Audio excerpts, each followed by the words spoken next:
Salut à tous, moi c'est Marika. Bienvenue dans la 3e saison de Maman j'ai raté l'actu, le journal audio à partir de 8 ans et sans limite d'âge. Un mercredi sur deux, on vous explique un événement de l'actualité. Mais pas que, n'est-ce pas Hélène ? Absolument Marika, nous allons aussi vous faire découvrir un lieu, un métier, une activité, comme si vous y étiez. Et ça, ce sera le reportage de la semaine. Et puis nous vous partagerons nos coups de cœur culturels aussi. Des films, des livres, des jeux vidéo, des jeux de société, des expositions, bref, tout y passe.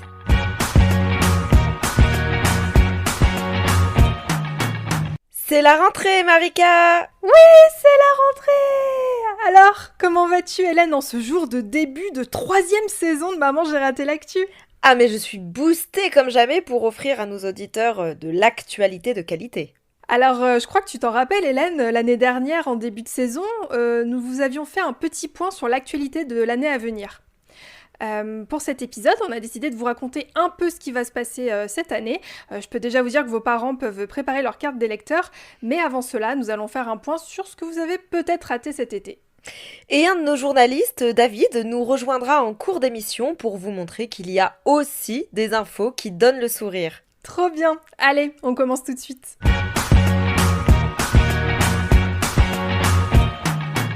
Marika, je crois que cet été, personne n'a échappé à ce fameux pass sanitaire. En effet, Hélène, et je peux vous dire que ce n'est pas fini. Alors le pass sanitaire, avant toute chose, c'est une décision qui a été prise au niveau européen. Après, c'est à chaque pays de décider des règles.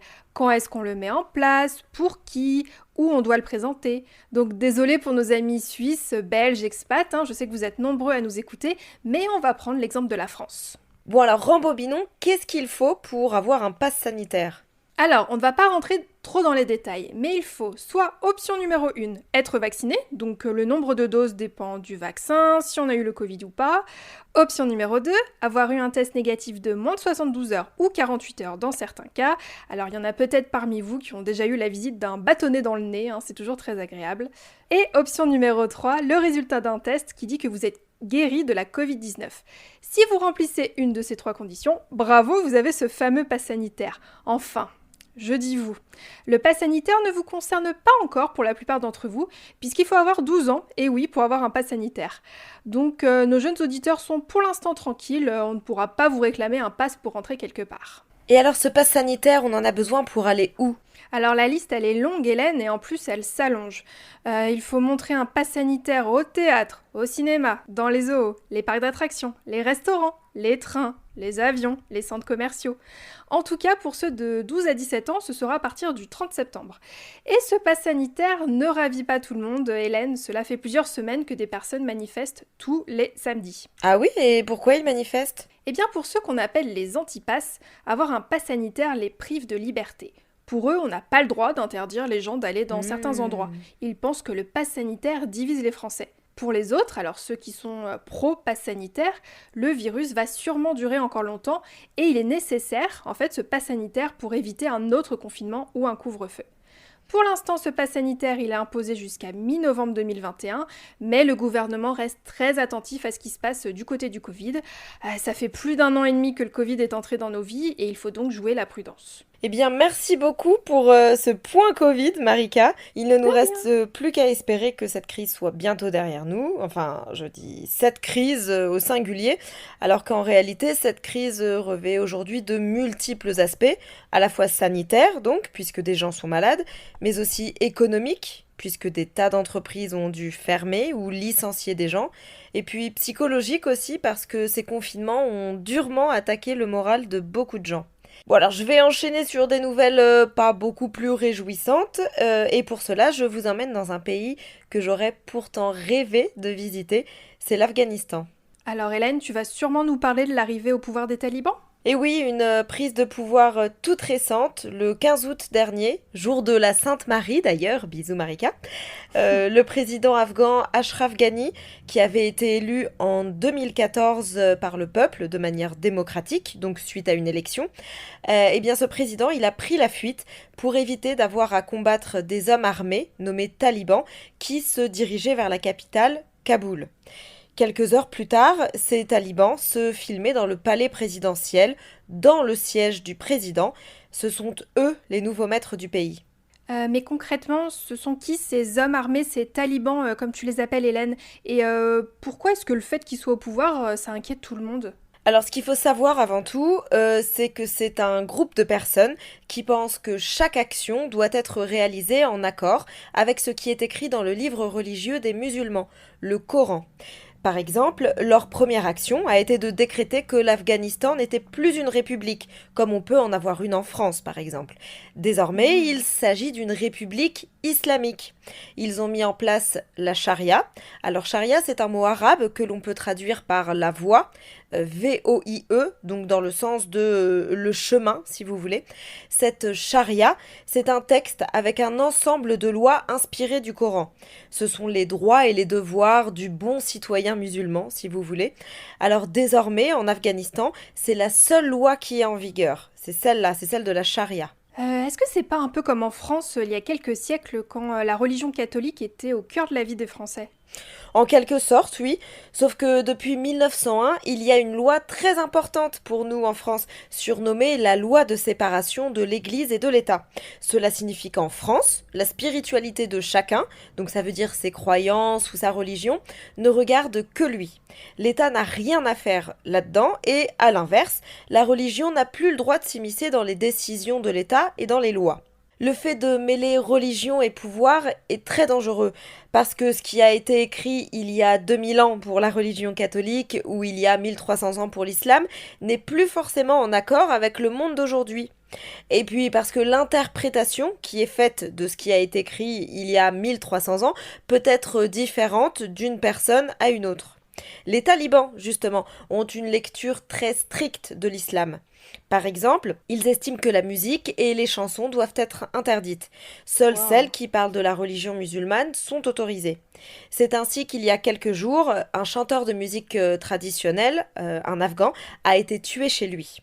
À Kaboul, l'Institut national de la musique, qui était la seule école de musique du pays, a été fermé. Les musiciens et les professeurs de musique craignent pour leur vie, mais ils ne sont pas les seuls, hein. Tous les artistes en général sont menacés, ainsi que les journalistes, les étudiants, ou encore les Afghans qui ont travaillé avec des étrangers, comme les traducteurs par exemple. Et pour les femmes, les choses vont beaucoup changer aussi. Pour elles, c'est un bond en arrière terrible. Pour le moment, rien n'est sûr, mais il semblerait qu'au-delà de 7 ans, les filles n'auraient plus le droit d'aller à l'école. Par exemple, si vous connaissez l'histoire de Malala Yousafzai, eh bien, sachez que ce sont des talibans qui lui ont tiré dessus. Ah oui, je me rappelle, Hélène, on a déjà parlé de Malala dans l'émission. Oui. Alors, pour ceux qui ne la connaissent pas, hein, qui n'ont pas pu écouter l'épisode, Malala, c'est une jeune femme qui vient du Pakistan. Et là-bas aussi, il y a des talibans. Dans sa ville, les filles n'avaient plus le droit d'aller à l'école. Mais Malala, elle a continué d'aller dans une école secrète. Quelqu'un l'a dénoncée et un jour, les talibans ont arrêté son bus et lui ont tiré dessus. Elle s'en est sortie, par miracle, elle a réussi à fuir le pays et aujourd'hui, elle milite partout dans le monde pour que les filles puissent avoir accès à l'école. Je vous propose d'ailleurs d'écouter le passage d'une interview de Malala qui parle de l'importance de l'éducation pour les filles. C'est quand on nous a empêchés d'aller à l'école au Pakistan que j'ai réalisé que l'éducation était quelque chose de très important. L'éducation donne du pouvoir aux femmes. Et c'est d'ailleurs pour cela que les terroristes en ont peur. Ils ne veulent pas que les femmes puissent s'éduquer parce qu'alors elles risquent de devenir plus fortes. Alors Malala, elle a écrit un livre pour raconter son histoire, je vous le conseille d'ailleurs. Mais pour l'heure, revenons à la situation des femmes en Afghanistan. Elles n'auraient plus le droit de travailler non plus et seraient obligées de porter la burqa, cet immense tissu qui couvre les femmes des pieds à la tête. Les femmes qui avaient des postes importants aussi craignent pour leur vie. En Afghanistan, par exemple, 11% des juges étaient des femmes. C'est peu, mais c'est un début. Eh bien, depuis quelques semaines, plusieurs d'entre elles ont été tuées à travers le pays. En description, je vous mets un lien vers un reportage vidéo tourné à Kaboul il y a quelques jours par la chaîne d'information France 24. Vous pourrez y voir des femmes afghanes expliquer pourquoi elles ont peur de l'arrivée des talibans. Je vous propose d'écouter cet extrait. La femme qui s'exprime est une jeune militante pour les droits des femmes. J'ai peur pour ma vie. Les talibans sont des extrémistes islamistes, je ne suis plus en sécurité, je ne serai plus libre. J'ai entendu toutes les histoires de ma famille et des gens qui ont vécu sous les talibans. Et ce que j'ai entendu m'effraie encore plus. Alors, les talibans, ils avaient pourtant dit, si je me souviens bien, qu'ils avaient changé.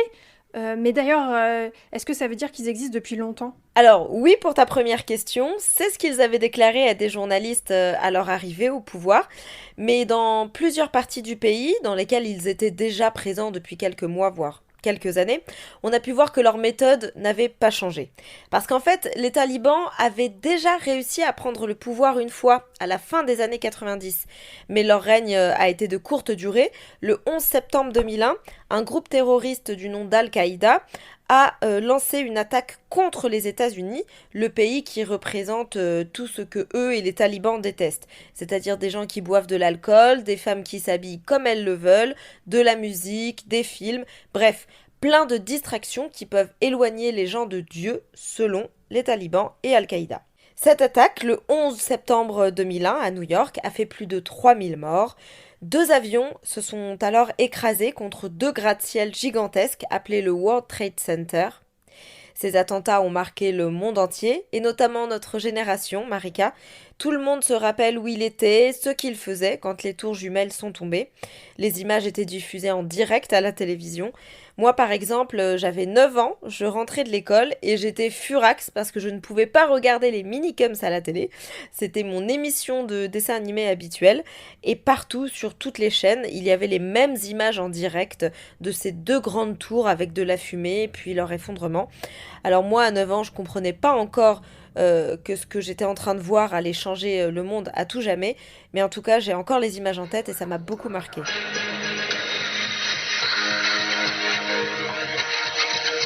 Madame, Monsieur, bonjour.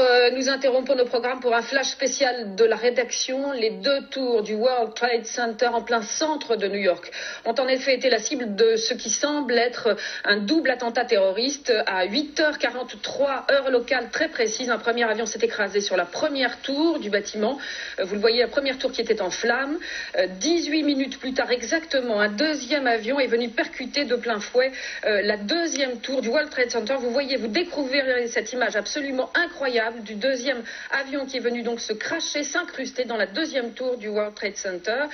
Aucune indication pour le moment sur le nombre des victimes, mais ce quartier de Manhattan était déjà à cette heure de la matinée en pleine activité. Patrick Esther, une autre information apparemment... Pour ma part, comme Hélène, en fait, je rentrais de l'école et je m'apprêtais aussi à aller regarder les dessins animés, mais ma maman, qui d'habitude à cette heure-ci n'était pas vraiment devant la télé, puisqu'on rentrait vers 16h30, elle était devant les images et ça m'avait aussi marqué. Et d'ailleurs, j'ai un film à vous recommander. Alors, ça traite indirectement le World Trade Center, le 11 septembre. Ça s'appelle Extrêmement fort et incroyablement prêt. Et ça parle d'un petit garçon qui est autiste, qui a 11 ans, qui s'appelle Oscar, qui perd son papa dans l'attentat des tours jumelles. Et je vous dis pas la suite, mais en fait, pour un petit peu accepter le deuil de son papa, il se lance dans une quête. Voilà. Merci beaucoup pour cette recommandation, Marika, parce que je connaissais pas du tout. Alors, suite à ces attentats en 2001, les États-Unis ont décidé d'envahir l'Afghanistan parce que les terroristes d'Al-Qaïda étaient dans ce pays et que les talibans, qui étaient donc au pouvoir, n'ont pas voulu les livrer aux autorités américaines. En envahissant l'Afghanistan, les États-Unis ont fait fuir les talibans avec l'aide de l'OTAN, qui est une alliance entre les pays de l'Europe et les pays de l'Amérique du Nord. Et il y avait donc des soldats français en Afghanistan et certains ont même perdu la vie là-bas au fil des années. Les soldats sont donc restés 20 ans sur place avant ce 31 août 2021, avant que le dernier avion américain ne quitte le sol afghan. Ce qui a permis le retour des talibans, c'est le retrait des troupes étrangères qui s'est échelonné ces dernières années. C'est également le fait que les militaires afghans, certainement pas assez préparés, n'ont pas vraiment lutté contre les talibans. Ces derniers ont donc eu le champ libre pour conquérir les villes les unes après les autres. Merci Hélène pour ce débrief sur l'Afghanistan. C'est un sujet assez compliqué à l'international dont vous n'avez certainement pas l'habitude d'entendre parler. Mais voilà, c'est aussi notre mission de vous expliquer ce genre de sujet. Et du coup, merci Hélène d'avoir pris ton temps pour nous éclairer. Et n'hésitez pas à en parler avec vos parents.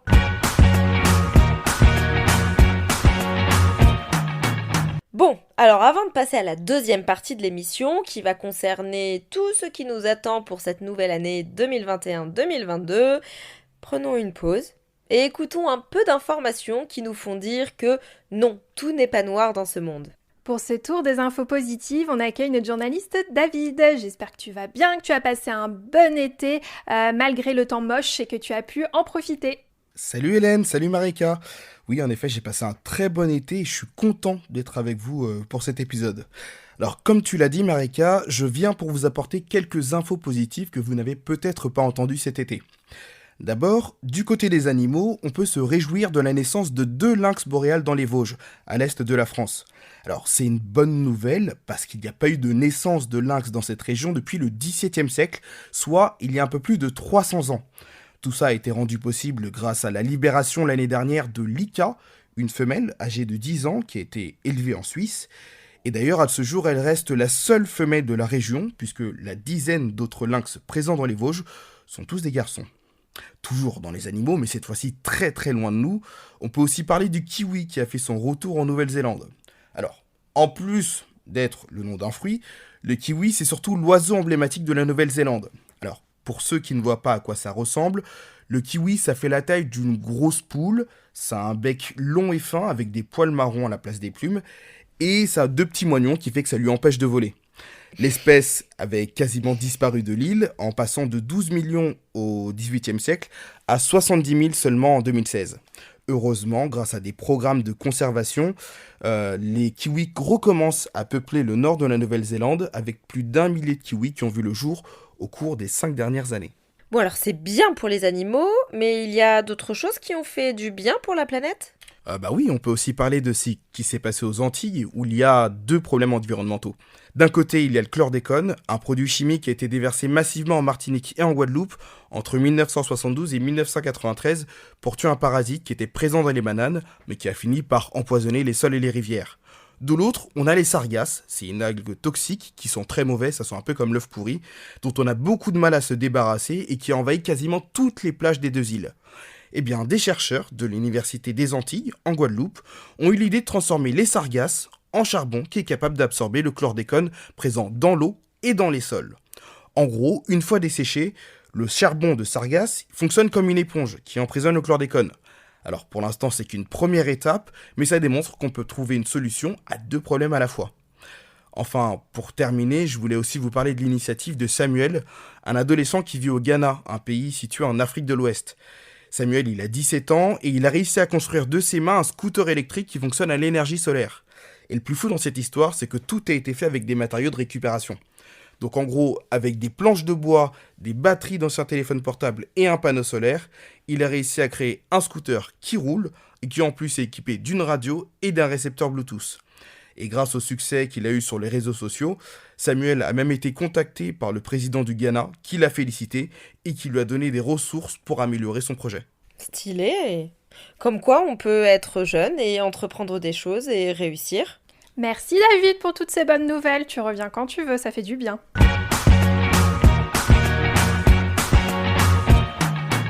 Et c'est parti pour la suite de cet épisode. Alors qu'est-ce qui nous attend cette année, Marika ? Eh bien tout d'abord, une élection très importante Hélène, puisqu'il s'agit de l'élection présidentielle.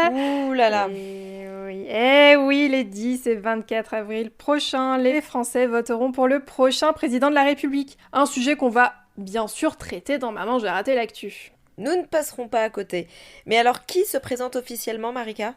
Oh là, beaucoup de monde Hélène, je peux pas tous les citer, mais oui, toi il y a aussi déjà de nombreux candidats. Ah non, pas moi, non merci quand je vois ce que c'est. Mais t'inquiète, je vais déjà parler de certains qui se présentent. Donc oui, on va parler de ceux qui sont dans les plus gros partis de France. Hein. Le reste, c'est pas que je vous aime pas, hein, mais au bout d'un moment, si on veut faire une émission qui dure pas 2 heures, voilà, faut se limiter, c'est aussi le travail du journaliste. Donc, d'un côté, on a déjà Valérie Pécresse, Michel Barnier, Éric Ciotti, Philippe Juvet et Denis Père. Alors, les noms que je viens de citer là, toutes ces personnes, elles veulent être le candidat ou la candidate d'un seul parti politique qu'on appelle les Républicains et qui est en fait un parti de droite. Alors, comme tout le monde ne peut pas se présenter, les partis peuvent organiser ce qui s'appelle une primaire. Donc des personnes votent pour choisir qui se présentera à l'élection présidentielle. Oui, c'est un peu bizarre, mais alors pour voter à une primaire, généralement il faut payer, être membre du parti, enfin voilà, chaque parti a ses règles. C'est en tout cas ce qui pourrait se faire pour les Républicains, pour l'instant il n'y a pas eu de date. Et parfois, certains décident de se présenter sans passer par une primaire parce qu'ils estiment que c'est pas nécessaire. C'est le cas de Xavier Bertrand, qui a quitté le Parti des Républicains, qui est quand même situé à droite, et qui n'a pas forcément envie de s'embêter. Lui, il sera donc candidat à la présidentielle, c'est sûr. Je serai candidat à l'élection présidentielle de 2022. Alors c'est également le cas de Marine Le Pen, candidate du Rassemblement national, donc plutôt située à l'extrême droite, et Jean-Luc Mélenchon, candidat de la France insoumise, parti plutôt situé à l'extrême gauche. Je demande une investiture populaire.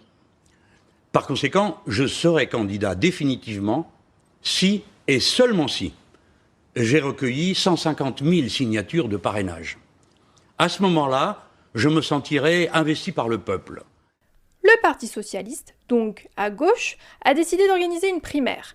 Donc la maire de Paris, Anne Hidalgo, devrait annoncer sa candidature début septembre, comme l'ancien ministre Arnaud Montebourg, parmi d'autres. Enfin, il y a également les écologistes qui vont organiser une primaire fin septembre avec 5 candidats, Sandrine Rousseau, Éric Piolle, Yannick Jadot, Delphine Batho et Jean-Marc Governatori. Et Emmanuel Macron, il va se représenter lui ? Eh ben écoute, grand mystère. Le président de la République prend son temps pour annoncer sa candidature. Car oui, beaucoup s'attendent quand même à ce que Emmanuel Macron souhaite faire ce qu'on appelle un second mandat. Donc ça voudrait dire qu'en fait, il repartirait pour 5 ans de présidentielle. Mais pour l'instant, c'est motus et bouche cousue. Alors il faut savoir que Nicolas Sarkozy, qui a été ancien président de la République entre 2007 et 2012, lui, il avait dit qu'il se représentait en février, soit moins de 3 mois avant l'élection. Donc faut pas être trop pressé. Ouais, voilà. Alors la gauche, la droite, l'extrême gauche, l'extrême droite, ça peut être super compliqué pour vous. Alors n'hésitez pas à nous poser des questions sur maman-j'ai-raté-l'actu@gmail.com. On serait très contente d'y répondre et surtout de faire appel à des gens qui sauront expliquer ça mieux que nous. La liste officielle sera connue en mars 2022, et oui, il faudra donc attendre quelques mois.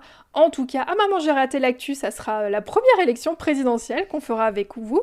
Et ouais, on a hâte. Ça va être passionnant. Et alors l'autre grand sujet pour 2022 concerne les changements climatiques.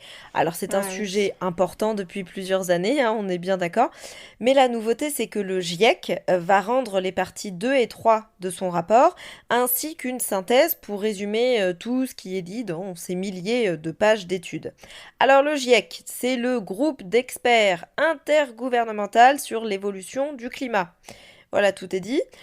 Alors cet été, vous en avez sûrement entendu parler, parce que ces experts, qui sont originaires de 195 pays différents, ont rendu une première partie de leur rapport. C'était le 3 août dernier. Et ce que je peux vous dire, c'est que c'est pas franchement joli. Le réchauffement climatique est en marche depuis quelques temps maintenant, et il est maintenant trop tard pour l'arrêter. Au mieux, le réchauffement sera de 1,5 degré.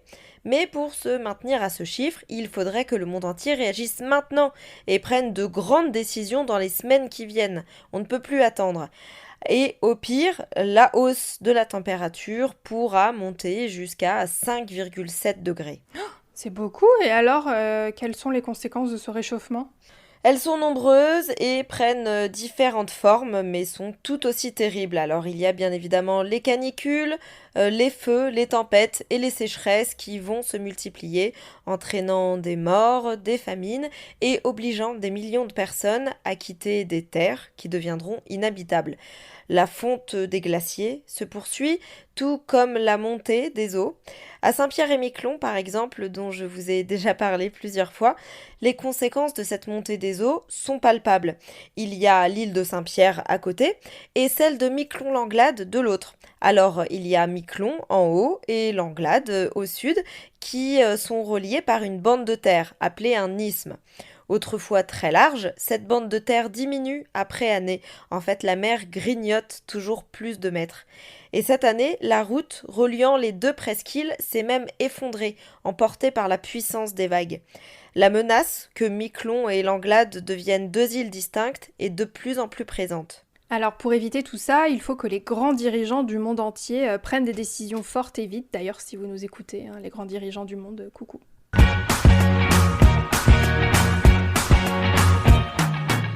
C'est déjà la fin de cet épisode, Hélène. Alors, on reprend les reportages, les questions, les recos culturels lors du prochain épisode qui sortira le 15 septembre. On a reçu quelques-unes de vos questions cet été. Merci beaucoup et on va très bientôt les traiter. On attend vos questions à vous aussi, sur n'importe quel sujet. Il suffit de nous envoyer, vous connaissez la chanson, un message audio avec votre prénom, votre classe, votre âge et votre question, sinon ça va être compliqué, à maman-j'ai-raté-l'actu@gmail.com. On y répondra avec toujours autant de plaisir. Et vous pouvez aussi nous écrire pour nous dire à quel point vous nous kiffez, quoi. Et oui, et puis si vous nous kiffez aussi, vous pouvez nous mettre 5 étoiles sur Apple Podcast. Ça fait toujours plaisir. Oui. Du coup, bonne rentrée aux auditeurs et puis bonne rentrée à toi aussi, Hélène. Merci. On se revoit dans 15 jours. Et oui, bonne rentrée à tous. Bye bye. Bye bye.